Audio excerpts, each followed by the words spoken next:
Bien, amados hermanos, por la gracia del Señor estamos llevando a cabo este estudio de la Confesión de Fe Bautista de Londres de 1689. Este será nuestra última sesión acerca del capítulo 1 de las Sagradas Escrituras. Hemos ya considerado aspectos importantes de las Escrituras. De hecho, podemos entender que estas son las perfecciones de la Biblia, las perfecciones de la Escritura. Su necesidad, su autoridad, su suficiencia. Todos estos temas son relevantes para nuestro crecimiento, para que crezcamos en conocimiento de lo que Dios nos ha dejado, pero acá entonces es necesario que volvamos a recordar que la idea de adquirir este conocimiento no es simplemente llenar nuestra mente de conceptos o de términos a veces complejos, teológicos, sino principalmente que podamos aplicarlo a nuestra vida. ¿Cómo se aplica todo esto a nuestra vida? Se aplica en el hecho de que nosotros podamos, hermanos, valorar más la palabra de Dios, que podamos valorar más la Biblia, porque es a través de ella que recibimos todo el conocimiento de la salvación y todo lo que necesitamos para vivir en piedad. Entonces, mis amados hermanos, tengamos esto en mente. El conocimiento que adquirimos de la Escritura para que nos humillemos y podamos valorar más todo esto que el Señor nos concede. Entonces, siguiendo adelante, amados hermanos, ya hemos hablado entonces de los primeros 6 párrafos, vamos a pasar adelante. Vamos a decir, sexto, la claridad de las Escrituras. Recordemos lo que hemos dicho antes.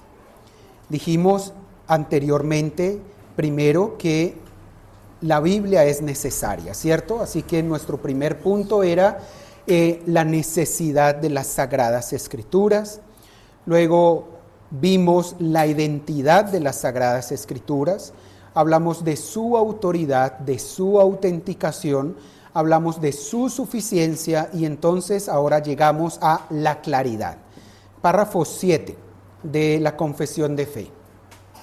No todas las cosas contenidas en las Escrituras son igualmente claras en sí mismas, ni son igualmente claras para todos. Sin embargo, las cosas que son necesarias saber, creer y guardar para salvación se proponen y exponen tan claramente en uno u otro lugar de las Escrituras que no solo los eruditos, sino que también los que no lo son, pueden adquirir un entendimiento suficiente de tales cosas por el uso adecuado de los medios ordinarios. Esto es, que cuando leemos la Biblia, nos damos cuenta que no todas las cosas que enseña la Biblia son igualmente claras. Hay cosas un poco más complejas para entender. Hay cosas que al leerlas sabemos de qué está hablando. Hay cosas que cuando las leemos son un poco oscuras, pero que necesitamos estudiar un poco más. No estamos diciendo que los temas que contiene la Biblia sean imposibles de entender, sino que hay unos que son más claros que otros. Los que no son tan claros requieren de más diligencia y esfuerzo por parte de nosotros en el estudio de la Biblia. Miren de nuevo lo que dice. No todas las cosas contenidas en las Escrituras son igualmente claras en sí mismas, ni igualmente claras para todos. De tal manera que puede que haya un tema que para mí sea muy claro, pero para otro hermano no sea tan claro. En términos generales, hay unos temas que son más claros, otros menos claros, pero entre los más claros pueden ser menos claros para ciertas personas. Igual depende también de la gracia que el Señor nos dé a través de su Espíritu para entender estas cosas. Acompáñenme a 2 de Pedro, capítulo 3, versos 15 y 16. El apóstol Pedro dice lo siguiente, segunda de Pedro 3, 15 y 16. Desde el verso 15. Y tened entendido que la paciencia de nuestro Señor es para salvación, como también nuestro amado hermano Pablo, según la sabiduría que le ha sido dada, os ha escrito, casi en todas sus epístolas, hablando en ellas de estas cosas, entre las cuales hay algunas difíciles de entender, los cuales los indoctos e inconstantes tuercen, como también las otras escrituras, para su propia perdición. Tenemos acá a un apóstol, a Pedro, que nos está hablando de otro apóstol, Pablo, y dice él que el Señor le concedió una sabiduría particular y usando de esa sabiduría ha escrito ciertos temas en sus epístolas, dice, hablando en ellas cosas entre las cuales hay difíciles de entender. Es decir, Pedro admite que algunas de las enseñanzas de Pablo son difíciles de entender. Algunos temas de la Escritura son difíciles de entender. Y dice acá, los indoctos e inconstantes tuercen. ¿Quiénes son los indoctos e inconstantes? Pues los que no ejercen suficiente esfuerzo lícito para entenderlas, y aún así no quiere decir que una persona con todo el esfuerzo y la disciplina de estudiar las Escrituras pueda entender todos los temas, porque depende de, como dice Pedro acá, de la sabiduría que nos haya sido dada. Esto quiere decir que, pues, no debemos entristecernos cuando hay temas que no logramos entender ni frustrarnos, sino rogar al Señor que nos conceda sabiduría, que nos ilumine con su Espíritu y perseverar, para que con el tiempo el Señor nos permita crecer en estos temas. Es necesario también resaltar lo que dice la confesión, que aún así las cosas necesarias, fundamentales, que debemos saber, creer y guardar para la salvación son claras. Es decir, si decimos que algún tema no es tan claro, no estamos hablando de los temas específicos que se requieren para la salvación.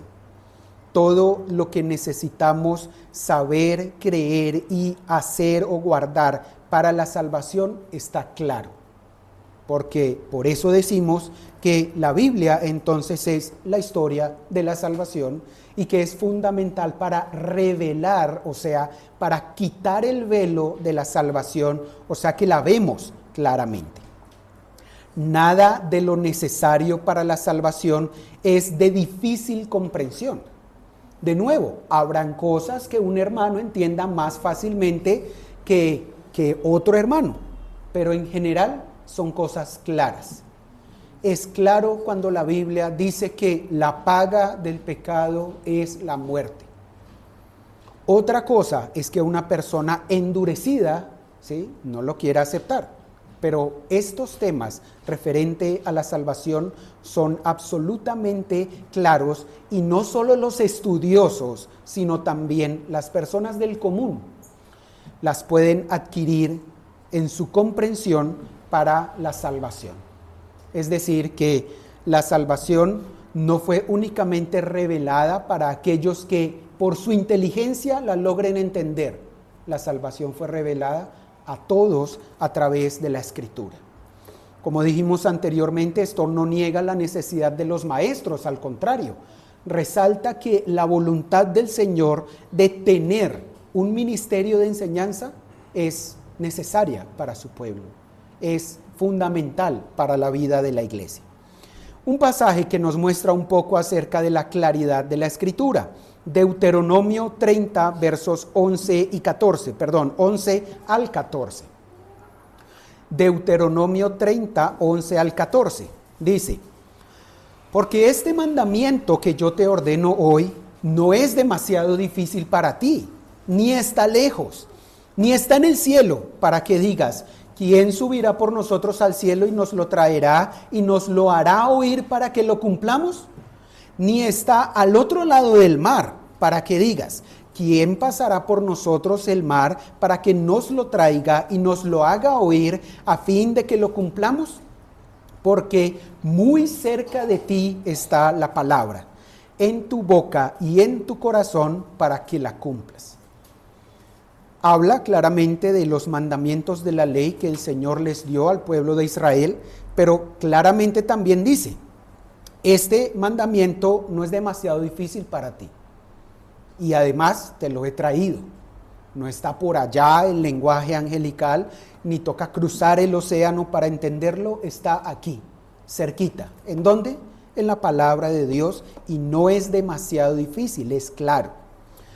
Dice un teólogo, es ridículo afirmar que las Escrituras son suficientes para preparar al hombre de Dios para toda buena obra y al mismo tiempo decir que no son lo suficientemente claras como para que las comprenda. ¿Notan la lógica? Dijimos que la Biblia es suficiente para todo lo que el hombre necesita en esta vida y en la piedad. Y si yo le digo, mire, este es suficiente alimento para que usted haga lo que tiene que hacer, para que usted tenga fuerza espiritual, y usted no lo puede comer, no lo puede digerir, no es lógico. Por lo tanto, en este argumento decimos que si sabemos que la Biblia es suficiente, pues también entendemos que el Señor la ha hecho lo suficientemente clara para que sea suficiente para todo lo demás que lo necesitamos. Otro autor dice, la claridad de las Escrituras no niega la utilidad y la bendición que pueden traer los maestros. De hecho, los maestros son un don de Dios para preparar a los creyentes para la vida y para la fe. Efesios 4:11 dice, Él mismo constituyó a unos apóstoles, a otros profetas, a otros evangelistas, a otros pastores y maestros, a fin de perfeccionar a los santos para la obra del ministerio, para la edificación del cuerpo de Cristo. ¿Eso qué quiere decir? Que el Señor mismo dio dones a pastores y maestros para que la iglesia pueda ser perfeccionada para la obra del ministerio, para que pueda ir y testificar, para que sepa cómo dar razón de su fe, para que sepa lo que Cristo ha hecho por ella. Sin embargo, tampoco negamos que es responsabilidad de cada creyente estudiar y avanzar en su conocimiento de la Biblia. También cada creyente debe evaluar personalmente y por sí mismo si la verdad que están enseñando los maestros pues corresponde a la palabra de Dios. Es decir, tienen el deber de actuar como los hermanos de Berea. Es decir, que cada uno de ustedes como iglesia tienen el deber de recibir la palabra con toda solicitud, pero también de escudriñar las Escrituras para ver si esas cosas son así. ¿Sí? Si se les dice, esto dice la Escritura, y simplemente se asiente sin estudiarla, hay una falta de responsabilidad por parte de la persona. Séptimo, la preservación y traducción de las Sagradas Escrituras. El párrafo 8 nos dice, el Antiguo Testamento en hebreo, que era el idioma del pueblo de Dios en la antigüedad, y el Nuevo Testamento en griego, que en el tiempo en que fue escrito era el idioma más generalmente conocido entre las naciones, siendo inspirados inmediatamente por Dios y mantenidos puros a lo largo de todos los tiempos por su especial cuidado y providencia, son, por lo tanto, auténticos. De tal forma que, en toda controversia religiosa, la Iglesia debe recurrir a ellos como autoridad determinante. Pero debido a que estos idiomas originales no son conocidos por todo el pueblo de Dios, que tiene derecho a las Escrituras e interés en las mismas, y se le manda a leerlas y escudriñarlas en el temor de Dios, han de traducirse a la lengua común de toda nación, a las que sean llevadas para que, morando abundantemente la palabra de Dios en todos, puedan adorarle de manera aceptable y para que, por la paciencia y consolación de las Escrituras, tengan esperanza. Esto es que recordemos que las Escrituras, es decir, la revelación que Dios dio a los diferentes autores que fueron guiados por el Espíritu Santo mediante la inspiración, en sus idiomas originales son auténticas. Es decir, lo que Dios dio en hebreo, arameo y griego es auténtico. Tiene toda la autoridad de ser la palabra infalible de Dios, y que cuando hay algún tipo de controversia religiosa, dudas en el sentido de una enseñanza, doctrina, palabra, etcétera, es necesario ir a los originales, porque esos fueron los textos inspirados. Sin embargo, debemos, como dice allí la confesión, tener en cuenta que pues, los manuscritos originales no los tenemos. Actualmente no los tenemos. Pero debemos entender también que como nosotros necesitamos conocer la palabra de Dios, debemos creer y confiar en que Dios, como quiso revelar la voluntad, su voluntad a su pueblo, asimismo Él, con su soberanía y poder, obró por medio de su providencia para cuidar de forma especial la Escritura y las diferentes copias que se han realizado. Muchos preguntan, pero si ese no es el manuscrito original, ¿cómo puedo garantizar que es la palabra de Dios? Dios, en su infinito poder y en su providencia, permitió que los que copiaran eso, lo copiaran de una forma intachable. Dijimos en el canon que con el Antiguo Testamento por lo general no hay dificultades. La rigurosidad y los detalles que utilizaban los judíos que copiaron las escrituras del Antiguo Testamento eran bastante específicos y rigurosos, estrictos. En el Nuevo Testamento es un poco más diferente, variado, y aún así debemos confiar en esto. Dios se quiso revelar y como tal, Él mismo guardó los escritos y los preservó a lo largo de los años y a lo largo de las diferentes copias en manuscrito para que la palabra sea fiel. Dice, optó por preservar su palabra a través de la abundante y fiel reproducción de las Escrituras, que aunque no estén completamente libres de errores, esos errores en proporción o esas pequeñas variantes o diferencias son minúsculas. Cuando consideramos las muchas veces que se han copiado los textos de las Sagradas Escrituras y se comparan entre ellos, podemos al contrario apreciar que la mano de Dios ha estado allí. En cuanto a los pequeños errores de copias, podemos decir lo siguiente. En prácticamente toda la Biblia sabemos lo que decían los originales gracias a la abrumadora concordancia entre las copias. La concordancia entre las copias es realmente asombrosa, lo cual muestra que esto ha sido guardado por el poder y la providencia de Dios. Y en los casos en que hay variaciones, la lectura correcta suele estar bastante clara y solo hay algunos pequeños casos en que la cuestión resulta un poco difícil, pero el sentido general de la frase es bastante claro por el contexto. Así que, en otras palabras, podemos confiar que lo que ha llegado a nosotros como escrituras es lo que Dios nos ha dado en su voluntad para su pueblo, para que podamos también seguir sus mandatos.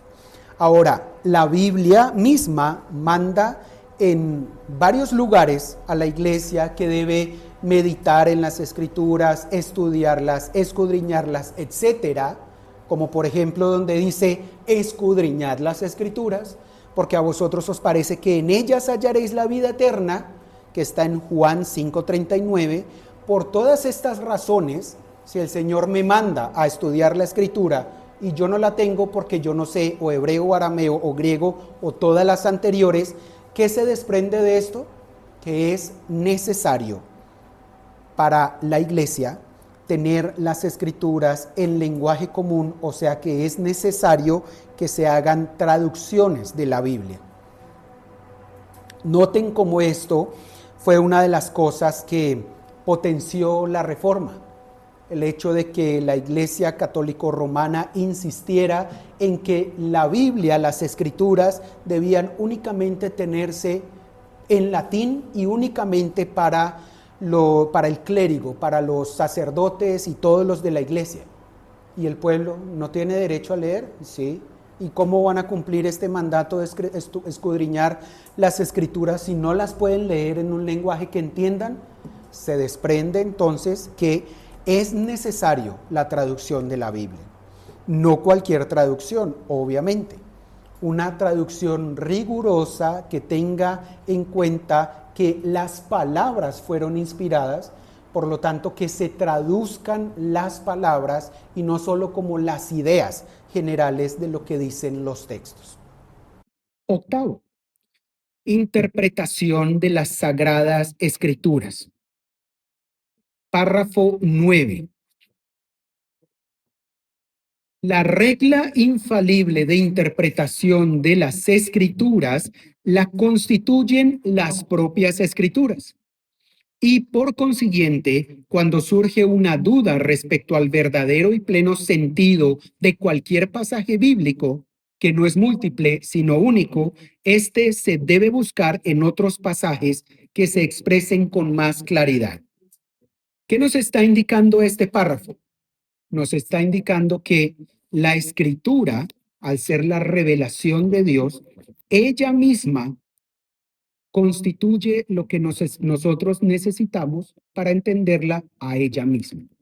Es decir, aunque hay libros que dicen cómo estudiar la Biblia, principios básicos para entender la Biblia y materiales de esa manera, si esos libros se enfocan en cosas que no estén en la escritura, pues están mal. Porque la regla infalible de interpretar las escrituras es ir a otro pasaje de las escrituras. Cuando un pasaje en concreto no es claro, lo que es legítimo es recurrir a otras partes de las escrituras que traten el tema con mayor claridad. Es decir, debemos usar los pasajes que arrojan más luz o que son más claros para interpretar los más oscuros, no al revés. Recordemos también que la Biblia tiene diferentes tipos de texto, de escritura, es decir, tiene diferentes estilos. Tiene prosa y verso, por decirlo de alguna manera, ¿sí? Por ejemplo, los salmos son poesía. Tenemos el estilo, sí, el estilo profético. Lo que nos está diciendo acá es, usted no debe interpretar las palabras de los libros históricos o las palabras de los evangelios a la luz de las profecías, que a veces no son tan claras, sino al revés. Es decir, las profecías son interpretadas a la luz de los pasajes más claros, que por lo general son los evangelios y los pasajes históricos. Como ustedes recuerdan, hay pasajes de Mateo, muchos que dicen, aquí se cumple la profecía tal, pero de pronto usted va allá a Isaías y no la entiende así. Los pasajes más claros interpretan los que son un poco más oscuros. 5 principios generales rápidamente de interpretación. Primero, la escritura interpreta la escritura, decir lo que ya dijimos. Los pasajes claros pueden utilizarse para explicar los versículos más oscuros. Es decir, usted no explica cómo creer el evangelio, cómo vivir en santidad a partir de Apocalipsis, porque Apocalipsis es uno de los más oscuros, no imposible, pero no vamos a explicar lo que enseña Pablo a la luz de lo que dice Apocalipsis, sino más bien al revés, ¿cierto? Segundo, el Antiguo Testamento es la base del Nuevo Testamento y el Nuevo Testamento interpreta y explica el Antiguo Testamento. Las cosas que se enseñan en el Nuevo Testamento tienen como base el Antiguo. Por ejemplo, la ofrenda. No hay una enseñanza específica que hable abundantemente de la ofrenda en el Nuevo Testamento. ¿Por qué? Porque su base es todo lo del Antiguo. ¿Sí? Hay cosas que cambian, obviamente, pero su base es el Antiguo. El Nuevo interpreta y explica el Antiguo, como dijimos de las profecías de Isaías. Tercero, no hay contradicciones en la Biblia, porque hay un único autor divino que es la verdad misma y no puede mentir ni contradecirse a sí mismo ni cambiar. Recuerden que este es uno de los argumentos por el cual los libros llamados apócrifos se excluyeron, porque si dicen algo que está en contra del resto de la Biblia, eso no lo dijo Dios, porque Dios no se contradice. Y ahí entonces debemos confiar en esto para interpretar la escritura. Si yo entiendo que un pasaje dice algo y eso que yo entiendo está en contra a lo que dice otro pasaje, no es que la Biblia se contradiga. Eso no es lo que usted debe pensar. Usted debe pensar que está interpretando mal el pasaje, que tiene que estudiarlo más, que tiene que entenderlo mejor. Cuarto, Cristo es el tema principal de las escrituras. La Biblia no es un libro de biología, de física, de matemáticas. Sin embargo, cuando la Biblia se pronuncia sobre estos temas, lo hace de forma veraz y fiable según el contexto que ellos tenían. Quinto, existen diversos estilos y formas de escritura en las escrituras, como los salmos, que son poesía, como los libros de narración históricos, pues están contando los hechos, como los libros de doctrina en donde Pablo explica la doctrina y entonces deben interpretarse como tal. La confesión de fe indica también que las afirmaciones de las escrituras tienen un único significado. Y esto es importante, porque hay personas que quieren asignarle o buscarle significados místicos a los textos para justificar sus creencias. Y esto no es así. Los pasajes tienen un solo significado, aunque puedan tener varias aplicaciones. Aunque se trate de una cuestión compleja en términos generales, la Biblia tiene, las escrituras tienen un solo significado, que es lo que el autor original pretendía transmitir. Lo podemos aplicar de diversas maneras, pero es un significado. Y estas aplicaciones pueden derivarse de la comprensión de diversos principios generales que se enseñan en el texto. ¿Cómo vamos hasta ahí? Noveno, el papel de las sagradas escrituras en las controversias. Esto es párrafo 10. El juez supremo por el que deben decidirse todas las controversias religiosas y por el que deben examinarse todos los decretos de concilios, las opiniones de autores antiguos, las doctrinas de hombres y espíritus particulares y cuya sentencia debemos acatar, no puede ser otra sino las sagradas escrituras entregadas por el Espíritu. A dichas escrituras así entregadas se reduce nuestra fe en definitiva. Así que luego de haber dicho todo esto que se ha dicho, la confesión de fe culmina diciendo el juez supremo, la autoridad última. Noten que es como construir sobre lo que ya se ha dicho, por la que deben decidirse todas las controversias religiosas, es la escritura. Los decretos de los concilios. ¿Por qué debemos regirnos? Por lo que dice la escritura. Las opiniones de autores antiguos. ¿En qué se deben basar? En la escritura. ¿Basado en qué se escribieron los credos históricos de la iglesia, los credos de fe? En la escritura. ¿Basados en qué se escribió la Confesión de Fe de Londres de 1689? Basados en la escritura. Si llega a haber entonces un concilio o un debate para juzgar alguna doctrina que se esté predicando, alguna nueva corriente, ¿qué debe usarse? Debe usarse la escritura, como dijimos también, acudiendo a los lenguajes originales para ver el sentido particular como fue dada por Dios. No queda más que afirmar, en vista de las perfecciones de la escritura, de su importancia y de su necesidad para la iglesia, que no queda más que concluir que en toda cuestión doctrinal, en todo asunto de creencia, de las cosas que debemos hacer, que tengamos duda, ¿cómo la debemos resolver? Por la escritura.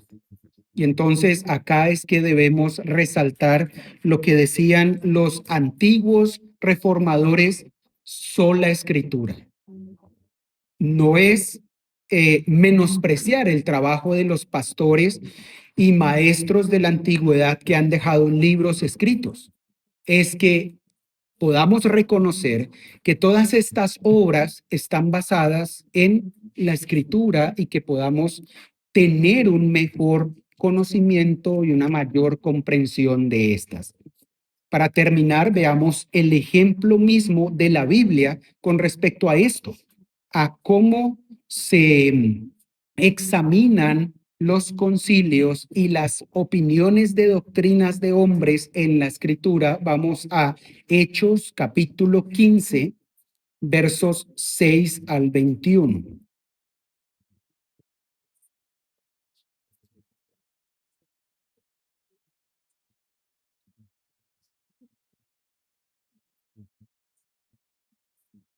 Hechos 15, 6 al 21.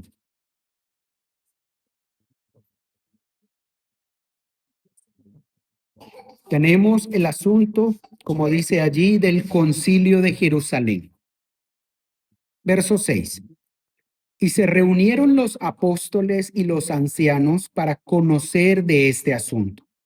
Y después de mucha discusión, Pedro se levantó y les dijo: varones hermanos, vosotros sabéis cómo ya hace algún tiempo Dios escogió que los gentiles oyesen por mi boca la palabra del evangelio y creyesen. Y Dios, que conoce los corazones, les dio testimonio, dándoles el Espíritu Santo lo mismo que a nosotros. Y ninguna diferencia hizo entre nosotros y ellos, purificando por la fe sus corazones. Ahora pues, ¿por qué tentáis a Dios poniendo sobre la cerviz de los discípulos un yugo que ni nuestros padres ni nosotros hemos podido llevar? Antes, creemos que por la gracia del Señor Jesús, seremos salvos, de igual modo que ellos. Entonces, toda la multitud cayó y oyeron a Bernabé y a Pablo, que contaban cuán grandes señales y maravillas había hecho Dios por medio de ellos entre los gentiles. Y cuando callaron, Jacobo respondió diciendo: varones hermanos, oídme. Simón ha contado cómo Dios visitó por primera vez a los gentiles para tomar de ellos pueblo para su nombre. Y con esto concuerdan las palabras de los profetas, como está escrito: después de esto volveré y reedificaré el tabernáculo de David que está caído, y repararé sus ruinas y lo volveré a levantar, para que el resto de los hombres busque al Señor. Y todos los gentiles sobre los cuales es invocado mi nombre, dice el Señor, que hace conocer todo esto desde tiempos antiguos, por lo cual yo juzgo que no se inquiete a los gentiles que se convierten a Dios, etcétera, etcétera. ¿Qué sucedió acá? Que unos hermanos que venían de Judea fueron a Antioquía y estaban diciendo: si no os circuncidáis conforme al rito de Moisés, no podéis ser salvos. ¿Qué es esto? Estaban predicando que sin la circuncisión no hay salvación, o sea, salvación por obras. Estos entonces entraron en discusión y en debate con Pablo y Bernabé. Como no sabían cómo resolver el asunto, se reunieron en Jerusalén los apóstoles, los ancianos, y si notan en el verso 6 dice que se reunieron para conocer este asunto o para investigar y tratar el asunto. Después de mucha discusión, no fue que uno solo dijo, yo creo que hay que hacerse esto, sino después de mucha discusión entre qué había que hacer y qué no, viene el testimonio de Pedro, vienen los testimonios de Pablo y Bernabé, y a la luz de eso, entonces, Jacobo es el que se levanta y ¿qué dice? ¿Cómo se resuelve la dificultad? Él cita las escrituras, cita las palabras de la profecía de Amós 9, 11 al 12. Y a la luz de la discusión teológica de lo que el Señor estaba mostrando en esa época por el actuar del Espíritu Santo, a la luz de eso, entonces tomaron la decisión. Pero si lo notan, Jacobo dice, por lo cual yo juzgo, ¿por qué? Por lo que él dijo en la escritura. Porque aún la escritura, dice él, con esto concuerdan las palabras de los profetas del Antiguo Testamento, que los gentiles iban a invocar el nombre de Dios y toman una decisión. Este es considerado el primero de los concilios y vemos aquí el ejemplo de qué es lo que hay que hacer. Reunirse, obviamente en oración, con los pastores, ancianos y las personas que conocen el asunto para que consultando la escritura y estudiándola sobre el testimonio que ha dejado el Señor, se pueda tomar una decisión y juzgar los diferentes asuntos. Así que, hermanos, este es el final del capítulo 1. Lo más importante que debemos sacar de aquí es Dios quiso dejarnos las escrituras para que nosotros sepamos qué hacer en todo lo concerniente a la salvación y a la vida de piedad, es decir, a lo que debemos obedecer. ¿Que hay más cosas que debemos aprender? Sí, pero ¿qué debemos confiar? Que Dios es el autor de la Biblia, que ellas son necesarias, suficientes, que son en sí mismas autoridad y pues nos queda ahora la responsabilidad de perseverar en el estudio de las escrituras y de seguir creciendo en leerlas, entenderlas, meditarlas, memorizarlas, etcétera. Y con base en esto que se ha dicho en este capítulo, entonces es que se establecen todos los demás capítulos. ¿Cómo vamos más adelante a estudiar los otros capítulos, por ejemplo, acerca del fin del mundo, acerca de Dios? ¿De dónde se saca eso? De acá, de saber que Dios quiso revelarse, Dios quiso mostrar cuál es su voluntad, Dios mostró cómo ha sido la salvación, cómo es la condición del hombre, cuál va a ser el estado eterno, por ejemplo. Dios mismo enseña del arrepentimiento para vida y salvación, etcétera, etcétera, etcétera. Así que estas bases son fundamentales. ¿Quiénes se inventaron esto? ¿Los hermanos bautistas que se reunieron en 1689? No. Ellos, en su reunión con los estudios que tenían de la escritura, basado en la obra y el trabajo de muchos pastores en la antigüedad, como dijimos al principio, condensaron, escribieron estas palabras para ayudarnos a entender sistemáticamente lo que enseña la escritura. Así que si Dios permite, seguiremos entonces la siguiente vez con el capítulo número 2. Para la siguiente vez van a responder las últimas preguntas de este cuestionario que son de la 15 a la 20. Y ya con eso acaba el capítulo 1. Así que fundamental, lo que hemos aprendido acá es para que valoremos nuestra Biblia, para que valoremos más el momento en que la leemos y la estudiamos. Oremos. Padre, damos gracias, Señor, porque podemos discutir y entender un poco mejor estos temas. Rogamos que tu Espíritu nos ilumine y nos ayude, Señor, para entenderlos y que también guíes a tu iglesia, Padre, para que estemos firmes en la verdad y para que asimismo podamos ser columna y baluarte de ella. Ayúdanos a valorar más tu palabra, a entenderla mejor, Señor, y también que esto redunde para conocer cada vez más nuestra condición y para gustar, Señor, de la santificación cada vez más. Bendice a tu iglesia, Padre, lo rogamos por Cristo Jesús. Amén.